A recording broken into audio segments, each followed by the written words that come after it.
자, 안녕하세요. 플래시김입니다. 오늘은 산막 아이템 공략 7편입니다. 그럼 바로 시작하죠. 시작은 바이더스 게이트 웨이포인트에서 시작합니다. 바로 밑에 어떠한 집이 있는데요. 안으로 들어가 보시면 컷신이 펼쳐집니다. 아 맞다, 자에이라를 데리고 와야 컷신이 펼쳐져요. 여기가 자에이라의 집이거든요. 자에이라를 데리고 와봅시다. 이들은 자에이라의 자식들인데요. 대화를 나눠보면 이들이 최후의 전투에서 도와준다고 했던가? 아마 그럴건데 확실치는 않습니다. 그래도 한 가지는 확실한데, 자에이라를 이 꼬맹이한테 데리고 오면 꼬맹이가 어떠한 핀을 주는데요. 그 핀을 1층에 있는 책상 옆 핀 구멍에 삽입시키면 지하실로 가는 길이 열린다는 거죠. 안으로 들어가 보면 무언가 보주 같은 것들이 있는데 이것들 무시하시고 계속 밑으로 내려가 주세요. 내려가다 보면 어떠한 방이 있고 그 방에 책장이 있는데요. 책장을 옆으로 밀어 넘기시면 자에이라의 은닉물을 발견할 수 있습니다. 칼리드의 선물. 이 아뮬렛을 착용하고 있을 때 자에이라는 저주를 받지 않습니다. 긴 휴식당 한번 자신을 치유하고 최대 생명력 10 올리는 주문도 사용 가능하죠. 괴짝에도 두 개의 아이템이 있는데, 하나는 양 지팡이. 한 턴에 한 번 공격이 일정 확률로 적을 밀어내고 기절을 시킵니다. 대형 몬스터에겐 효과가 없지만요. 근데 문제는 지팡이로 직접 때려야 이 효과가 발동되는 걸로 알고 있어요. 다른 하나는 벨름이고요. 그냥 기교용 언월도입니다. 이제 여기서 얻을 수 있는 건 다 얻었으니 밖으로 빠져나가 줍시다. 다시 발더스 게이트 웨이포인트로 와주시고요. 이번에는 발더란의 석상을 기준으로 6시 방향에 있는 집으로 가줄 겁니다. 여기가 광명웨이인데 언더다크에서 봤던 홉 고블린과 오멜룸이 여기에 있고요. 만약 1막에서 기스양키 R을 건네줬다면 기스양키 친구가 부화해서 여기가 쑥대밭이 되어 있을 겁니다. 근데 저는 R을 안 건네줬기 때문에 이 친구들이 다 살아있죠. 2층에 홉 고블린이 있는데 단짝 친구인 오멜룸이 어디 갔는지 안 보입니다. 물어보면 오멜룸은 어딘가 출장 간 상태라고 해요. 뭐 어디 있는지는 이미 알고 있지만 말이죠.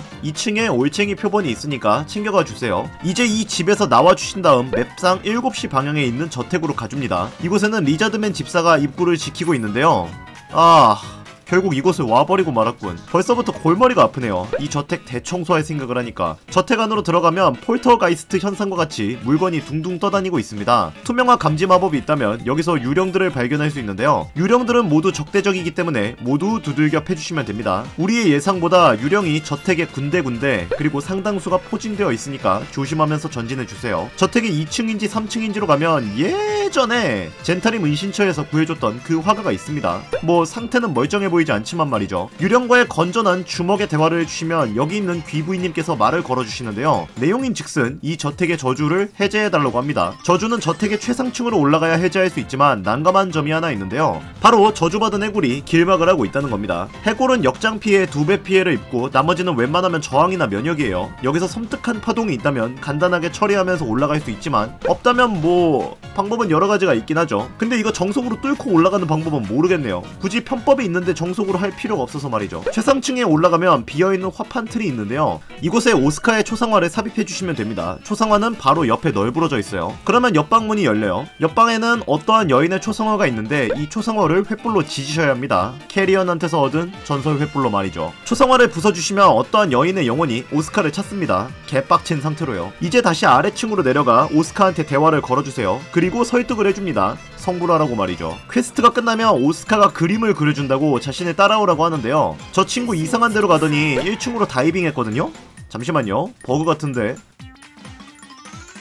네, 아주 놀랍네요. 유령의 저택에서 자신도 유령이 되기로 했나보죠? 벽 뚫고 옆방으로 들어가서 똥개 훈련 시키는 거 보니까. 어쨌든 그에게 말을 걸면 초상화를 그려줍니다. 그런데 패치를 했는지 그림의 가격이 제법 짭짤하네요. 1500골드입니다. 이렇게까지 비쌌던 것 같지는 않은데 말이죠. 내 기억에는 이거 100골드도 안 했던 것 같은데. 어쨌든 저택에서 나와주시고요. 선로가 있는 곳 아래쪽을 보시면 접근 금지라는 문이 있습니다. 이 안으로 들어가 주세요. 안에 들어가 보시면 상자 뒤쪽에 벽이 하나 있는데 이 벽이 그냥은 안 열립니다. 지하실 양쪽으로 무게 발판이 있고 이 양쪽 발판에 물건을 올려놓아야 열리는 구조로 되어 있죠. 문이 열리고 안으로 들어가면 네, 함정입니다. 조심해주세요. 하지만 안에는 덧문이 있는데요. 덧문을 통해 들어가면 컷신이 진행이 됩니다. 다만 문제가 생기는 게, 여기에서 민스크가 저희의 존재를 눈치채거든요. 그래서 건전한 주먹의 대화를 해주셔야 합니다. 한 가지는 주의하셔야 하는 게 있는데, 민스크를 여기서 동료로 모집할 수 있거든요. 그러니 민스크는 비살상 공격으로 기절시켜야 합니다. 나머지는 그냥 접해버려도 상관없고요. 전투가 끝나면 바닥에 엎어진 민스크가 보이는데요. 대화를 끝마치면 이 녀석이 갑자기 어디론가 향합니다. 자에이라 도플갱어의 시체에서 편지를 읽어주시고요. 로아 문 붕글로우라고 하는 NPC가 있는데 이 친구한테서 금화 주머니를 가져와 주세요. 이러면 은행장 퀘스트가 갱신이 됩니다. 북쪽의 벽에 구멍이 뚫린 게 보이실 텐데요. 이쪽으로 향하면 민스크가 보입니다. 민스크를 따라가 주세요. 민스크는 저희에게 자신의 파트너를 소개해 줍니다. 부라는 햄스터예요. 뭐 어쨌든 그런 건 상관없고 대화를 끝마쳤다면 민스크를 야영지로 보내줍시다. 이제 회계사무소로 가야 하니까 웨이포인트를 타고 날아가 줍시다. 기억하시죠? 은행장 있는 곳. 은행장에게 이야기를 걸어보면 도둑맞은 돈을 돌려줄 수 있는데 이게 무려 1만 골드거든요? 여기서 입만 잘 턴다면 절반 정도는 저희가 가져갈 수 있습니다. 그래서 저는 절반은 챙겨갔어요. 하지만 보상으로 2600 골드를 주는군요. 아니 5000 골드 줘야지 친구야? 눈앞에서 사기를 쳤다는 사실에 분개하고 있었는데 금화 주머니를 살펴보니까 도둑맞은 금화를 안 건네줬더라고요. 거의 1만 골드가 그대로 있었습니다. 올챙이야?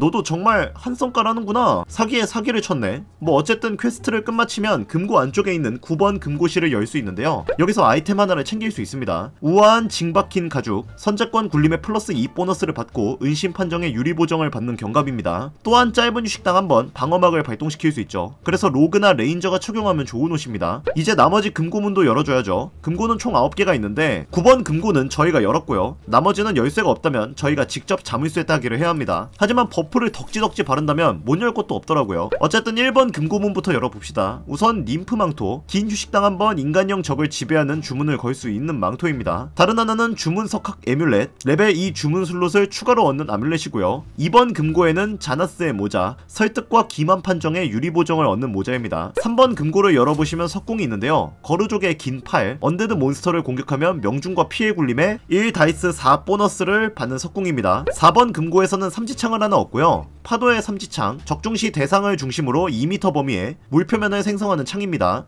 5번 금고에는 메이스가 있습니다. 레이븐 가드의 채찍, 짧은 휴식당 한번 사령관의 일격을 발동시킬 수 있고요. 대상 아군은 다음 턴 대응으로 무기 공격을 하는 버프입니다. 6번 금고는 아이템은 없고 마인드 플레이어 올챙이가 있으니 챙겨가 주세요. 7번 금고에는 딸깍이 장갑이 있습니다. 손재주 플러스 1점이 있고요. 긴 휴식당 한번 노크라는 주문이 사용 가능한 장갑입니다. 마지막으로 8번 금고인데 8번 금고에는 안타깝게도 귀중품만 있고 아이템이 없습니다. 9번 금고는 맨 먼저 털었고요. 자, 이제 금고까지 완벽하게 털었으니 다음 지역으로 가봅시다. 바이더스 게이트 웨이포인트로 향하고요. 너무 지쳤으니 긴 휴식을 취해보죠. 야영지에 가면 민스크와 자에이라가 갑론을박을 벌이고 있는데요. 뭐 대충 내용을 요약하자면 자에이라는 민스크가 섣부르게 행동한 덕분에 안 그래도 힘든 싸움이 더 어려워졌다면서 뭐라고 말을 하죠. 하지만 민스크는 도플갱어로 변신한 자에이라한테 속아나갔을 뿐이긴 합니다. 물론 그걸 감안한다 해도 저 민둥머리가 빡대가리인 건 변함없지만 주인공이 적절하게 중재만 해준다면 둘은 화해하고 별일 없이 지나가니까 잘 설득해주세요. 뭐 어쨌든 휴식을 끝마쳤다면 이제 다른 곳으로 이동을 해볼게요. 이번에 저희가 갈 곳은 자파소의 아래쪽 맵상 7시 방향에 있는 항구 옆쪽입니다. 스틸워처, 이제는 번역이 바뀌어서 강철 감시자죠. 강철 감시자 주조소가 있는 곳으로 가야 해요. 가보면 수많은 사람들이 어떤 이에게 분노하는 모습이 보입니다. 그 친구는 이전에 저희 눈알 파버리고 빤스런한 볼로예요. 솔직히 별로 구하고 싶지는 않은데 이 친구를 구하면 최후의 전투에서 도움을 주거든요. 어이, 그 친구 당장 풀어줘. 안 그러면 네 머리가 몸통에서 풀려나게 될 테니까. 개사기 일리시드 정신파로 한꺼번에 기절시키기. 전투를 끝마치면 바로 볼로가 묶여있는 수레 밑으로 가줍시다. 이 밑에 불이 타고 있는 걸 꺼주세요. 안 그러면 폭탄이 터져서 볼로가 날아가 버립니다. 근데 이 새끼가 구해줬더니 아는 척도 안하고 갈 길을 가네. 어쨌든 볼로는 최후의 전투에서 아군이 되어줄 겁니다. 그리고 항구 쪽으로 가시면 이 로봇들한테 전투가 걸리게 되는데요. 참나, 경고라도 해주고 쫓아내던가 해야지. 그냥 오자마자 바로 뚝배기 부수려고 하네요. 전투를 무사히 끝내주시고요. 이곳에 정박되어 있는 배를 살펴보셔야 합니다. 이게 포착 내성 굴림을 성공해야 하던가 그럴텐데 젠장 4명 다 실패했군요. 하지만 이곳에 있는 나무 상자를 열어보시면 올챙이 표본을 무려 6개나 가져갈 수 있죠. 올챙이를 적극적으로 이용한다면 이곳은 반드시 들러서 파밍하셔야 합니다. 물론 용머리한테는 의미 없는 곳이겠지만 말이죠. 또한 아까 전에 싸웠던 친구들의 시체에서도 올챙이 하나를 챙길 수 있습니다. 그러니까 여기서 올챙이만 7마리 챙기는 거예요. 뭐 어쨌든 이번 공략 영상은 여기서 마무리 짓도록 하겠습니다. 저는 다음 영상에서 찾아뵙도록 하죠. 영상 재밌으셨다면 구독, 좋아요, 댓글 부탁드립니다. 감사합니다.